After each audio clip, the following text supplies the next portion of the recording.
Hey, everybody, welcome back to another episode of Ask OV.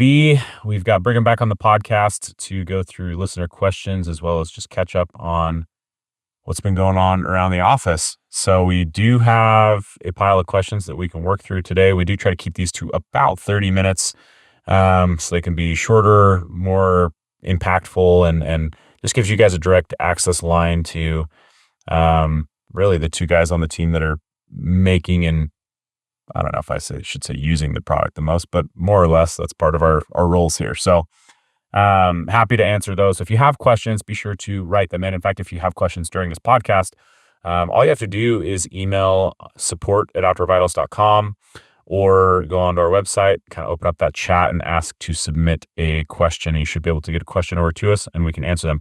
We do have more questions that come in than we have time for answers. So we do vet them. So thoughtful questions, more, important questions that also apply to more people. Like if you ask us a very, very specific question, they might not make it onto the podcast just because they're not going to be applicable to the other thousands of people listening to this. So if you do have a question though, be sure to write them in. Before we jump into some of these questions, let's take a minute, I guess, just to catch up on how things have been. For those of you that are joining or participating in, I should say, with the OV100, it's really heating up. It's time for people to head out on trips really soon.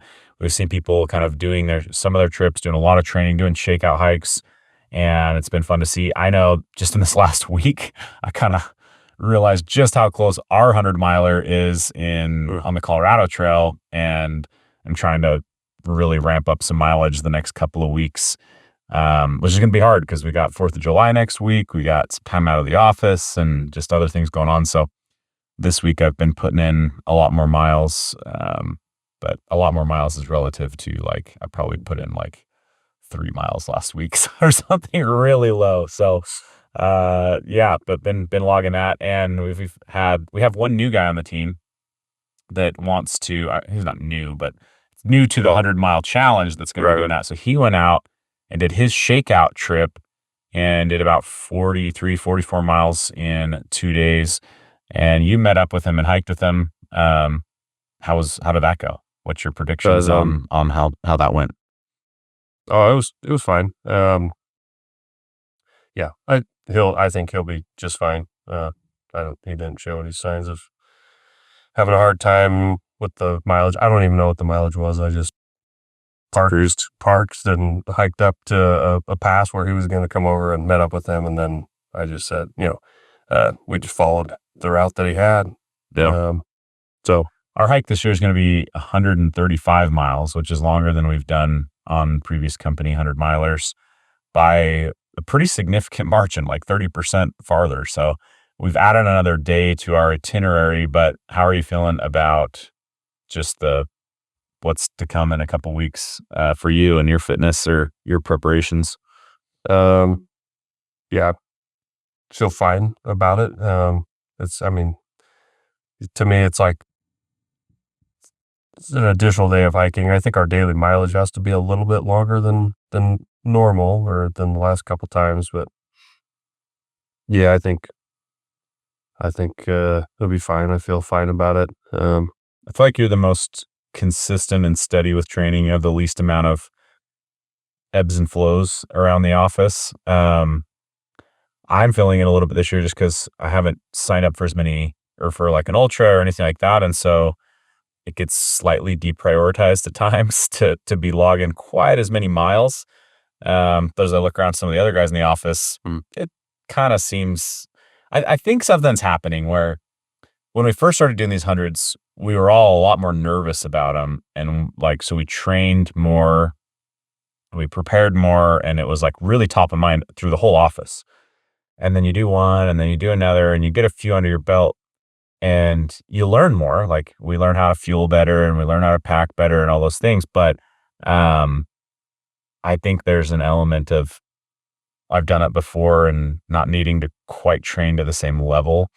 Not that that's the right thing. I think that in some ways it may catch up to some of us, but that's my prediction. It's you look at Caden, I think he came back from that trip And when I first talked to him about doing a shakedown trip, he was like, kind of like eyes big, like that was really hard. And like, just kind of shocked by it. And I think he's nervous now for the OV100 hike. But then you talk to someone like Derek and it's like, yeah, I'll make it work. I'll make it work, but he's done a few of them. And I just wonder how I think the preparation changes the more comfortable you get with it. But no matter how you spin it, you get out there and you're doing 20 to 25 miles a day and it's never easy. It just slowly drains you as the trip goes on, altitude, all of it just compounds a little bit. Yeah. I feel like I don't know. I already answered the question about me. Like I feel fine and totally, no reservations whatsoever. But I feel like I am more optimistic for everyone else in the office than they are for themselves. Like, I don't know. That's just what it seems like. Where, like, but we know we can. I really think, everybody's gonna be fine. Like, it's never. I mean, it's funny because there have been people in the group that have had to leave the hike, but I would say that it was really a matter of they just weren't even committed at the beginning, no matter what they said. They just weren't committed. And that it just kind of works out that way. Like when you don't go into something with the expectation that you're going to finish, probably not going to finish if you're not committed. But yeah, I'm way more optimistic, for as a proxy for everyone else that everybody will be fine. They might be more tired than normal, but I really don't foresee any issue of whether or not someone going will actually finish or not. Right. And I would, to clarify that's kind of the thought I had when we were doing the R5 attempt, when you did R5, was like, it was like, I could tell how much, and this is like something else I've been thinking about, I'm mixing up here, but like, because I'm not in the best shape I've been in, you compare yourself to the best of your past, I guess you could say. And so because last year I was training harder when we went into the Grand Canyon, I could feel that for sure. And I'm comparing myself specifically to that. So then as I was hiking through the Grand Canyon, I'm going, man, if I don't start training a lot harder, this 100 miler, it's not that it won't be doable, but it's going to hurt more, if that makes sense. Yeah. So I think that's what I'm anticipating a little bit, is more of that. But I do want to circle back to the hurt aspect, because I think shoes are top of mind for me, and we do have a few questions about shoes. Yeah. So yeah, that's been really good. That's some of the stuff that's been going around here. The team also did another hike, an overnight hike in June, which was really good. Well, was it June or May? It was May. And that mountain is now on fire, and it's burned up a lot of the area we were hiking in, which has been really, really sad to see.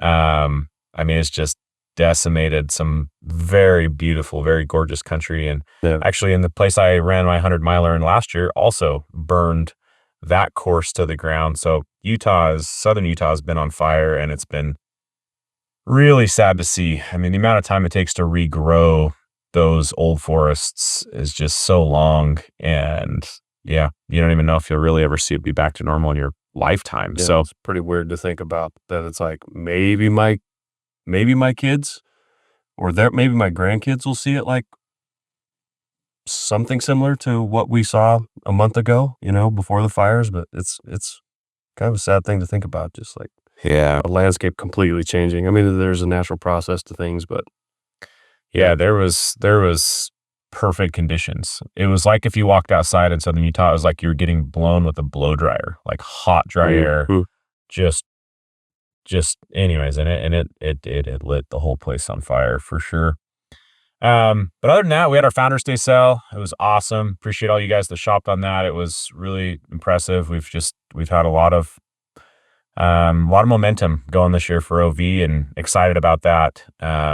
So appreciate everyone that joined our founder sale. It's 11 years now in business. So pretty wild. It was really cool to cross 10 years off last year. Now it's like, I don't know. I think every year's going to be more shocking to me.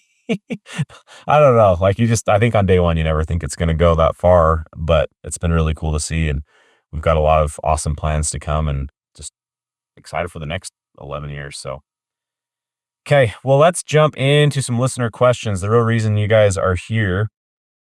And I want to start it off kind of coming back to some of the feet and shoe items here. So Daniel Beaupre asked, whenever you talk about your more extreme hikes, you talk about your feet quite often. And it makes sense since your feet are doing most of the work. Do you plan for sock changes mid-hike, or do you any of you maybe bring more socks than usual since they don't weigh that much or take up that much space? So how do you do socks, Brigham? Do you change them in the day? No, I don't. I start the hike, meaning like day one. Let's say it's a 5-day 100-mile hike. Yeah, I just start day one with a pair of socks, and usually and I wear those socks all day. I don't change them. I only pack one extra pair of socks that I sleep in at night, and then after the second or third night, I will switch to that sock being my hiking sock, and I wear those constantly. So I will, if I wear socks at night, it's that second pair. Sometimes I don't wear socks at night, but yeah, I only have one extra pair of socks in my pack at any given time. I don't change socks during the day. For me, very proven to have no issues whatsoever. It's pretty simple. Yeah, I do the exact same thing actually. Even the like halfway through rotation, which I don't think we've ever talked about, but I think about halfway through, I'll do the same thing just because I feel like sometimes my socks can get a little more stretched out or get more dirt on them or something like that. So, but yeah, I like to switch my socks at the end of the day into a sleeping set of socks because they're completely dry. They don't have any moisture from your feet in them. Maybe it also gives you a good chance to check your feet when you're taking those off and see if you have any ongoing problems or things you need to take care of, like a blister. But I would say socks are important, for sure. And, we typically talk about investing in better socks, like Darn Tough socks or things of that caliber a lot of the time. Like you don't want to show up in cotton socks or things like that. Typically, you're going to want something a little more technical. But I would say, like, once you kind of check that box, I would say shoes themselves are a lot more important. And specifically, if you were to have a waterproof, breathable, like a Gore-Tex pair of shoes, that changes everything. They trap in so much more heat and so much more moisture that in that case, I would be rotating socks if I was like hiking all day. If I'm doing here and there, if I'm hiking, say, a couple hours and stopping, I'm going to just take my feet out of my boots or shoes that are waterproof, breathable, and let them air out and essentially just dry out is the biggest thing there. And then I'd continue to use the same pair of socks most of the time. But if you don't have time to let them air out and dry out long enough, then you could rotate socks. That's how I would approach it. But that being said, I am very against waterproof breathables unless they are really required and necessary. So later season stuff when you're walking in snow, some like hunting that I'll use them just because I'm walking in, early mornings, not on trails. So I'm getting a lot of dew and stuff like that on my feet. But yeah, big fans of not using something like that. And when you do that, you evaporate, you can vacate so much heat out of your feet that I feel like you get a lot less potential for blisters. So much of blisters just come from heat and the rubbing, right? But if you can eliminate one of those, that helps a lot. Yeah, I mean, the one thing I can just say about footwear in general, whether that's the shoe slash boot, or the sock, is if there's something to be worth investing or just committing the money to, your feet are so much more worth it than a lot of other pieces of gear that you can own.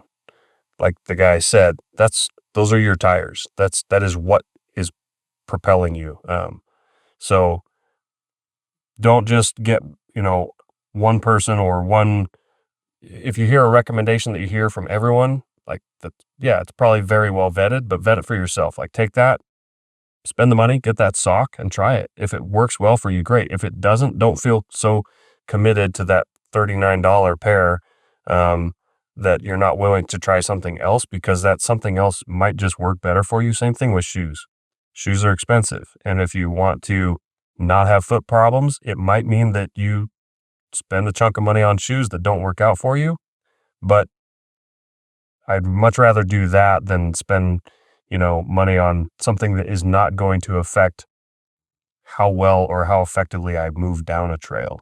So, like, get your socks dialed in, and I would just say commit to whatever it takes to finding the right pair of shoes. And if you feel like you had to waste the money, then I feel like it's not a waste of money if you get a pair of shoes that doesn't work after 2 hikes and you have to throw them away or give them away and get another pair, because to me that's an investment in myself, and this is a discretionary activity that I'm doing.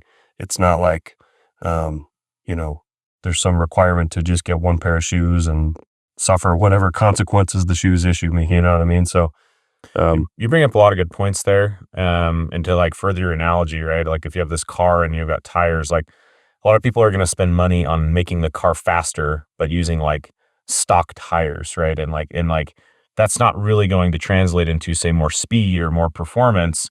Really, I think that, tires have a bigger performance aspect than almost anything. So same thing with shoes. If you have crappy shoes, and to go right into this guy's question, he's like, when you guys are on your long hikes, you talk about your feet all the time. Well, it's like, yeah, we do, because I would say foot pain is probably the most common subject on trail. People aren't usually saying like, oh my gosh, my knee hurts nearly as much as, man, my feet are so tender. Oh man, my feet are bugging me. Oh, I got a blister forming. yeah, And so I would say investing in that versus, another jacket or a camp chair or, some of these things that are just non-essential compared to the shoes. And then to Brigham's point too, you're going to find a lot of advice out there about what shoes work for people and what shoes don't. For instance, tons of people use ultra shoes, and those work for people, absolutely, but they don't work for everyone. And so if you don't actually test them, you won't know until you're out on your hike and maybe they are creating problems for you. So like that, testing it's well worth your time. Like Brigham said, you can always sell. I've seen people sell shoes, give them away. There's options, and I would say, but just like anything, the more you become in tune with your foot, I would say the faster you can put a pair of shoes on and say, this is probably not going to work or this is going to work. And then maybe you don't have to actually wear them and use them, and you could return them or try them out at a store and figure those things out. yeah. Because there's definitely differences. And unfortunately, there's differences in model years. So like the next question from Josh Vanderlee says, is that the one? Yeah. Well, he's got 2 questions here, so I'm going to start with this one. If you'd like,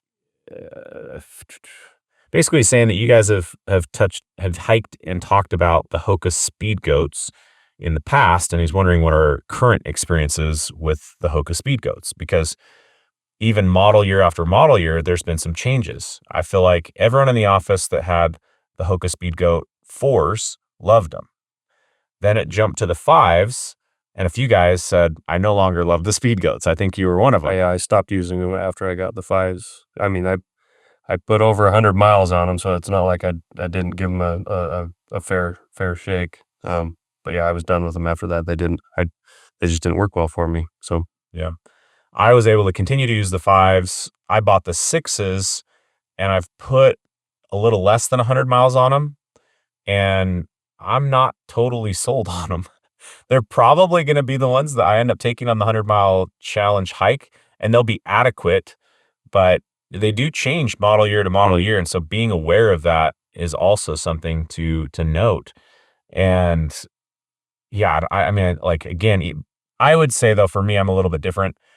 I might go through more shoes and test more shoes than the average Joe. I probably could have put the 6s on and returned them. I probably would have gone with the wide model instead of the narrow. I felt like overall they got more narrow, but I was in a little bit of a time crunch and I knew they weren't going to be like a big problem. So I did wear the shoes and have put models on them, and they're similar to my 5s, but for other people, they might have put those on and just known instantly, yeah, if I'm going to spend $150 on a pair of shoes, and that's a lot of money to me, I'm actually going to return these. So all that being said, I think that you can learn how to tell a good shoe from a not good shoe with time and experience for sure. Even things like how much you can handle the drops in the shoes. So you'll if you start looking around on all running shoes, trail runners, you'll see heel to toe drops, and those can range anywhere from on the lower end 3-4 millimeter drops to on the higher end almost 10 millimeter drops, 9ish, and ultras. You know, theirs is a 0. That's like where they get so much of their information. Also, quite a few of the Topo designs are these. No, they're not zeros. They're just They white have box. both. Okay. They have some that are 0 offset and some that have some drop. Yeah, so like finding that out, like I know for me, a 0 drop is harder on my Achilles and feet and can kind of put more stress on like some plantar fasciitis I've had in the past. So I don't go all the way to a 0, but something in the 4 to 6 range works really well. When I get above a 6, I also don't love that too much. I start hitting my heel a lot harder. So those are the kinds of things you start to learn over time as you pay attention to some of these. But I guess while we're on the topic of shoes, any shoes that you've been happy with or are currently interested in? I mean, the shoes I'm using now, I'd say I'm happy with them. They're not the best shoe I've used, but the best shoe I've used is discontinued. So, I mean, just like you mentioned, it's crazy. Yeah.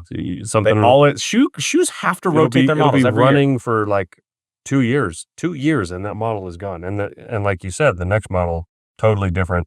So, but yeah, so I'm using a La Sportiva Prodigio that it works really well for me. Like I said, it's not the best one I've used, but it's got a really good fit. It's very lightweight, good cushion.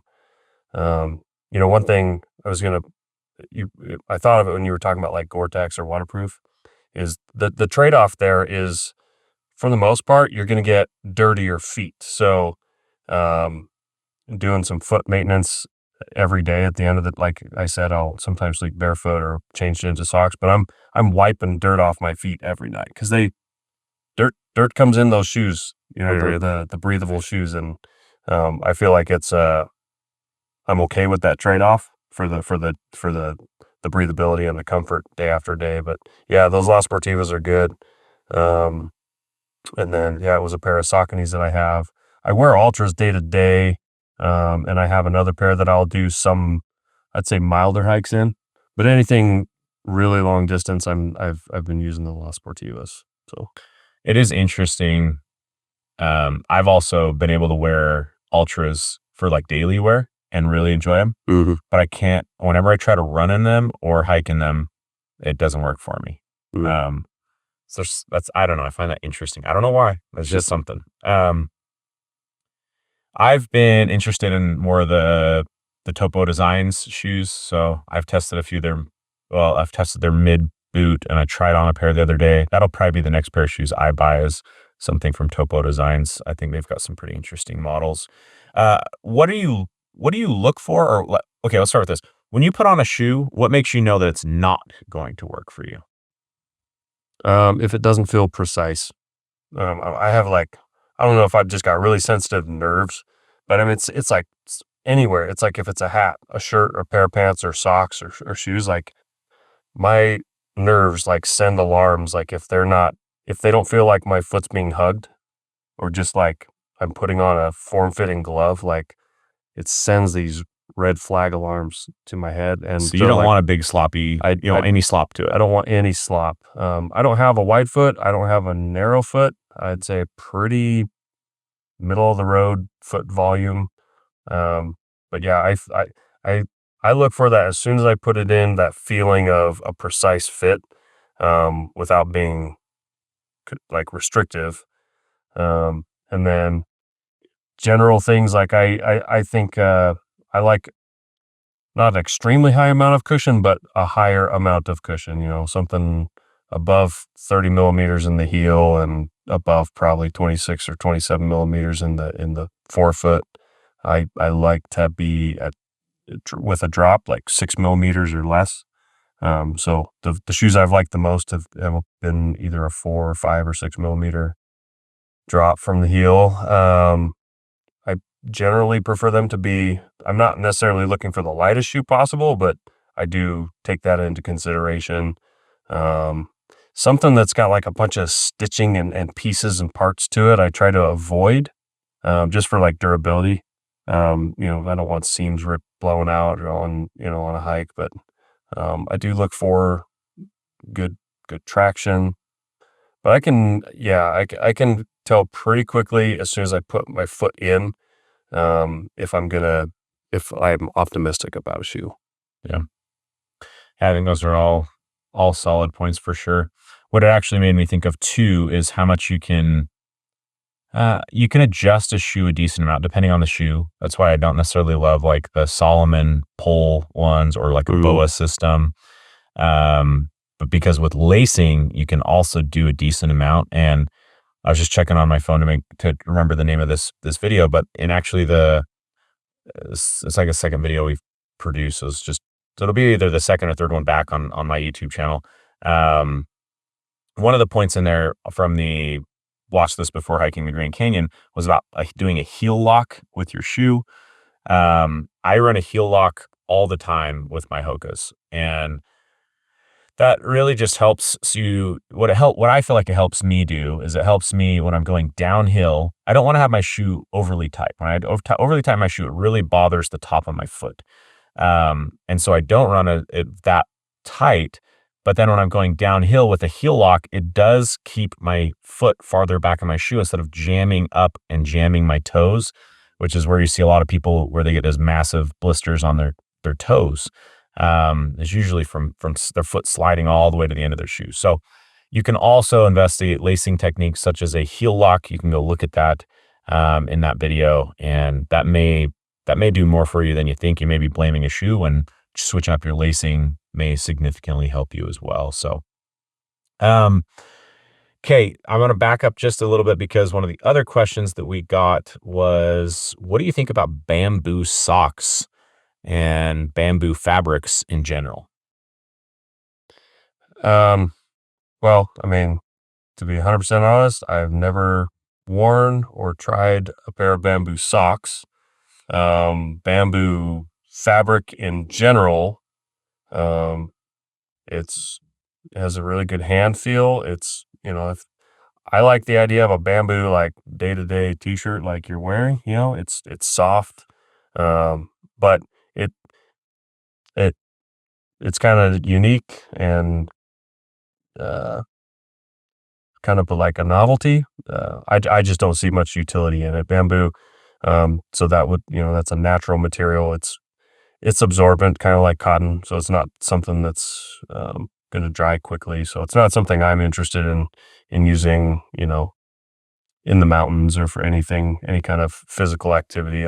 So yeah, it's a comfortable fabric, but I wouldn't be interested in socks or much else. Yeah, I have super limited experience with bamboo as well, but I would also just lump it more into a cotton category. And we don't make anything out of cotton other than like t-shirt swag items and stuff. So not something that we're really interested in using, and not something that I would feel comfortable recommending in something like a sock or really anything that you're actively hiking in. No. Okay, what about this one? Do you use gaiters? So this one's again from Josh. Do you use gaiters at all while hiking? If so, which ones? And if not, why? Well, my answer is going to be it's going to answer the question, but not probably what he's getting. I use gaiters in the winter. Yeah. Yeah. when I'm hiking in the snow. I have used them in not the winter, like for trail runs. And I think I took them on the Highline Trail the first year we did it. After that, I haven't used them since. For me, the reason to use them all makes sense, but it's not something that is important enough to me to want to take that extra bit of footwear. They're hot. But yeah, I mean, I don't use them, but when I do use them, they do function to their intention. Like they keep debris out of the shoes. So yeah, when I was hiking with some friends in March in the kind of the outer area of the Grand Canyon, they were running gaiters, and I was kind of thinking about that because I haven't run gaiters for a few years. And I thought it was interesting. When I first started trail running, I was kicking rocks into my shoes constantly. And I remember asking the guy that was I was always picking his brain about trail running. And I'm like, do you run with gaiters? He's like, no. And I'm like, how do you not run with gaiters? I'm constantly getting debris in my shoes and kicking stuff. And he's like, you kick dirt into your own shoe? And I'm like, yeah, I do. I don't know. And he's like, oh, I've never done that. And what's funny is after, a season or so of running, I quit doing that as well. And and in hindsight, I'm like, man, that kind of like, I've been walking my whole life. I've been doing this stuff, but I was still learning a pattern, a gait pattern when I was running. And now I run all the time with no gaiters. And I was also thinking about it on this Grand Canyon hike with these buddies, because in that particular scenario, I actually kind of wished I had gaiters because we were off trail most of the time. And when you're off trail, you just have so much more of a tendency to step in really loose dirt, and it sticks on your foot as you're going to take your next step. And so sometimes I was dropping, even if it was just dust down my shoe, or there was a lot of loose pebbles because we're walking in river bottoms. And in that scenario, I would have wanted them. However, on all of our other hikes lately, that are on trails, you're not going off trail and whatnot, I have not worn them. One, because it's just one other thing to deal with and manage. And two, I do find that there is a slight heat retention from them. Even though they're just a thin fabric, there is an additional heat retention from them that, I just it becomes noticeable at some point. Yeah, so I agree. I do think it's trail specific. There's a time and place for them. Obviously, the winter months, we both run them. But for summer gaiters, really lightweight, thin fabric gaiters, to me, I would only wear them in very specific trail conditions at this point. So, and I think as far as recommendations, there are more out there that I have not tested that have come to fruition in, say, the last 4 years.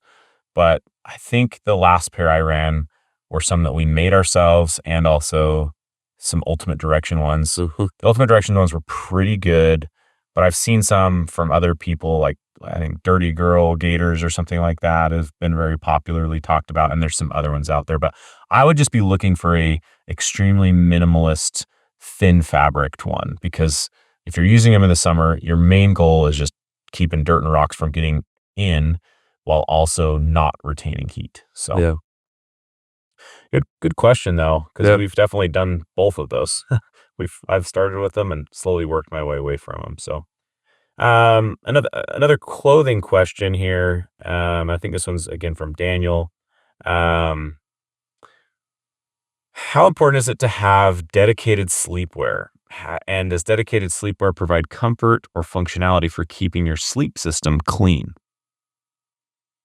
It's a good question. I like that question. I'm not going to say whether it's important or unimportant. I would just pitch the advantages and disadvantages, or pros and cons, or what it can do.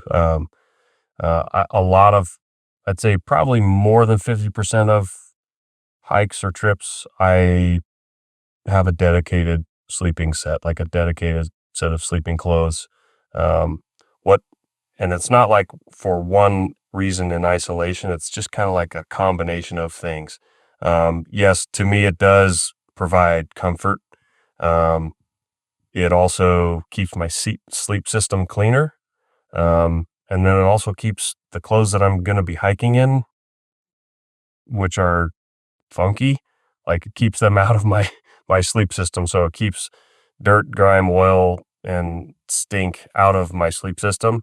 So there's that functionality. There's the comfort.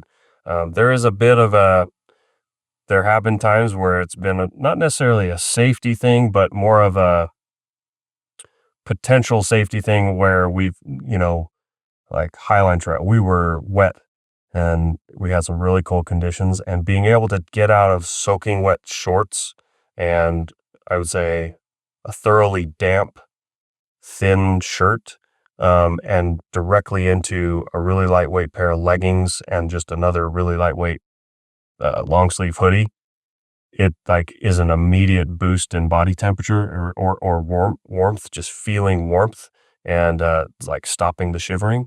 Because when it's like, yeah, there've been times where it's been like not necessarily borderline hypothermia, but maybe 30 minutes away from early stages of hypothermia, and just changing into those sleeping clothes almost just puts it to an immediate stop. That downward spiral of losing too much body temperature. And so it's in proportional how much warmth you get by a dry set of clothes on you. Yeah. So just those things in combination are why probably the majority of the time I do take dedicated sleeping clothes. Well, describe your sleeping clothes though, because people might be thinking you're packing like a lot of extras, but you're really not. Yeah. So my leggings weigh 4 ounces, and the shirt is, if sometimes it'll just be a t-shirt, that's 3 ounces. If it's a hoodie, it's 4 ounces. So a half pound at most in sleeping clothes. In the way I pack, have more than enough allowance. And I'm talking like being at like 10 pounds, that includes sleeping clothes. Like when we did the Highline Trail, my trail weight with the whole trip's worth of food and 2 liters of water and fuel, like everything was 24 pounds. And so, yeah, having sleeping clothes is very beneficial. And I think how important it is kind of a personal thing, but to me, the only trade-off is the weight. Like that's the only trade-off. Like it doesn't hurt anything. It's just an extra 8 ounces. So, yeah, we're very, very similar in that. I'm bringing sleeping clothes often, but I also would just add that a lot of times those sleeping clothes, because I use the same thing, Highline thermals, and also either an altitude or a turn hoodie. I rarely do a t-shirt. I definitely could, trip dependent. I don't know why I don't really consider that, but my like habit is just to grab the hoodie. And again, when you're talking about 1 ounce difference, it's not a huge difference. But what I also, 2 things that I do that also help me justify bringing the sleeping stuff. One, when you bring Highline thermals, you can use them for other things, such as you can layer with them if it got really cold. Lounging around camp, let's say I'm hiking in the Skyline joggers. Well, I can throw the thermals on underneath if we're sitting at camp for a little while and it's getting cold, and now I've got 2 layers. And then when I go to bed, I just pull the Skyline or the trail joggers off, and then I can go right into my bag. So there's functionality with layering, and then there's functionality in the sense that a lot of times both me and Brigham will use the Highline leggings as our underwear as well. So then you're not bringing an extra set of underwear to sleep in. So if you compare it that way, underwear can be, let's just say 2 ounces. Well, the Highline thermals are like 4 ounces. And so now if you eliminate a pair of underwear and you have the Highline thermals to sleep in, like it just, you can see how like now I'm only adding 2 ounces to have those versus something else. So you can really double up on a lot, and it's really not a weight thing, like a big weight penalty at all. And it does add a lot of versatility. It adds some safety. Like when we were on the Highline trail and we got snowed on and stuff, the next morning we were hiking out in snow, and I was the only one that trip, or at least the only one wearing them. Brigham might have had them, but the other 2 guys in our group didn't have them. I was the only one that got up the next morning and hiked for a while in my leggings. And I was significantly more comfortable, I felt like, than everyone else. And everyone else kind of commented on, at least not everyone. I remember a couple guys like Tyler were like, man, I wish I had those right now. Because there is some versatility with those. So something to think about, for sure. And then just like Brigham said too, I enjoy letting my clothes that I'm hiking in the day, underwear, everything, like kind of air out overnight and dry out and just get a little break, right? You want any little gain in that regard that you can get on multi-day long mileage hikes. Yep. So some things to think about. Great question. Dedicated sleepwear adds a lot. And just like Brigham, the last thing I'll reiterate is just getting into your tent, or when the sun goes down and you're all of a sudden chilling off really, really fast, it's really hard to always realize how much moisture may or may not be in your base layers and in your clothes. And so changing into a fresh, dry set of clothes, it's remarkable how much warmth you can just instantly get and retain from that point going forward. It's like, just think of it like everything, you and all the gear and all the hiking you want to do is all one system. Like it's all connected. Like we don't sleep at night to accomplish anything else other than recovery for our body. Like, I hear people talk about like sleeping in wet clothes to dry them out. That works, but the purpose of sleep is not to dry out clothes, it's to recover the body. So as much as possible, I want to recover my body as much as possible, like time-wise. I want my body to go to sleep real quick and be in that recovery mode. I don't want to be uncomfortable and clammy and sticky for an hour while my clothes dry out when I could be asleep for that hour, And then, thing about the system is, again, like, if we backpack a lot, so I want to wash my quilt as few times as possible. And so if I'm getting in there filthy, that means that's more work for me when I'm home that I don't want to do. And so just kind of think of everything all together and make that decision. Yeah.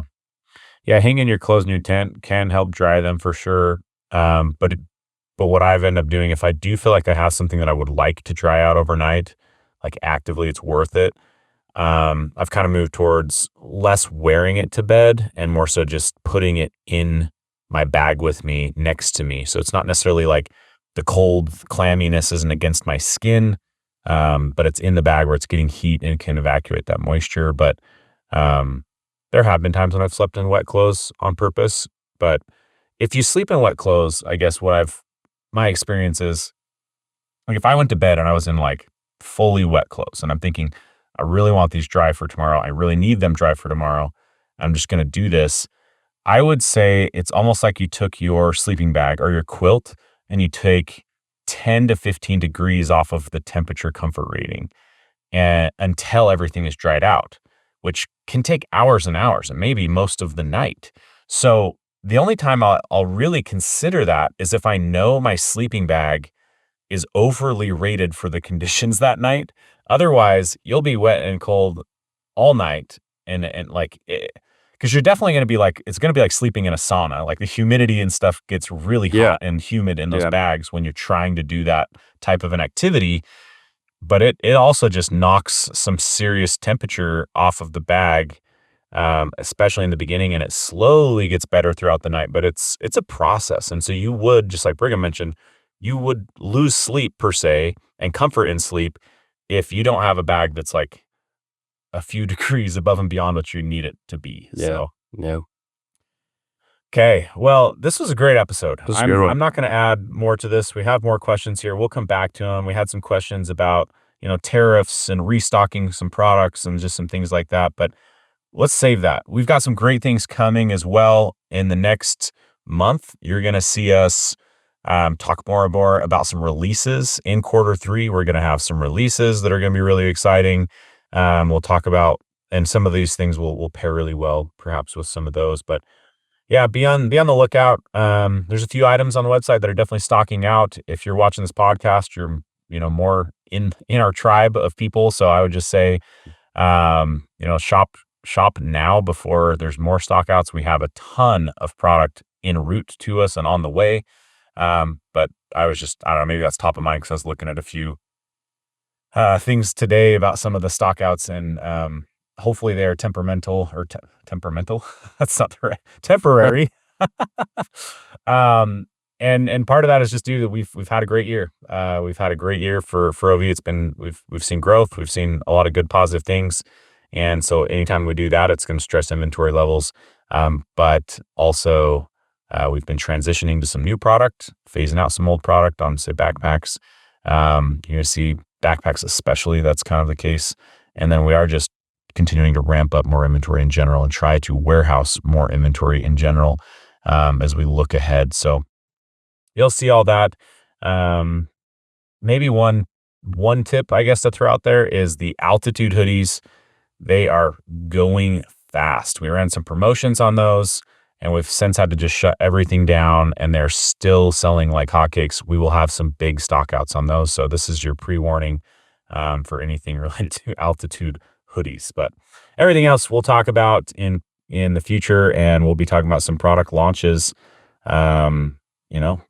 pretty dang soon in Q3. So excited for that. Thanks for submitting all these questions. Looking forward to doing the OV100 with all of you guys that are in that challenge. It's going to be awesome. I'm really excited to go back, and we'll be back in the San Juans of Colorado and headed north on our journey to multi-year journey to not Durango, to Denver. Yeah. But I'm so excited. Those mountains are so beautiful, and we'll be heading into some area that I have not yet hiked in and seen. So really excited about that. But congratulations to everyone that's been doing the challenge, staying on course. And some of you guys have I've actually done some of your hikes already. So it's really fun to see all of that and excited to do that. But even if you're not doing the challenge, hopefully you guys are getting out on the trail and just spending time outside when the sun is shining in the summer months here. So, okay. Please like, share, subscribe to this podcast, and we'll catch you guys in a future episode.